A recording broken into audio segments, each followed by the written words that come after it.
The local lakes are not exactly cold enough for hockey, but they are still colder than anglers would like. Paul Nelson of the Bemidji Area Lakes Guide Service explains how the water temperature affects angling in this week's fishing tips.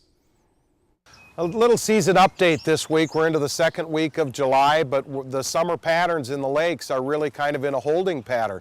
We have cool temperatures, lots of rain, and the lakes have been stuck in that upper 60-degree range for a number of weeks now. And we really haven't gotten over 70 degrees yet, which is where the summer fishing patterns will start to develop.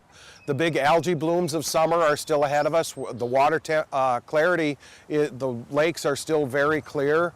And the changes that happen once those water temperatures exceed 70 degrees really haven't happened yet. With the lakes still having that clear water, the fish are able to go as deep or as shallow as they want to be. More walleyes in the lakes right now are using deeper water just because that water is so clear that during the middle of the day it's easier for them to feed in a lower light condition.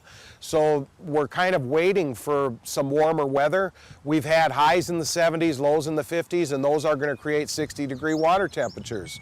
In order to get that water temperatures over 70 degrees and get some of these summer patterns kick-started, we're going to end up having to get temperatures in the 80s and lows in the 60s so that those average water temperatures are going to get into the 70s. Once the lakes start to green up, the fish will gradually move shallower. Anglers will change their presentations and use things like adding spinners to live bait rigs and doing other things to help the fish actually locate their bait other than using their sight.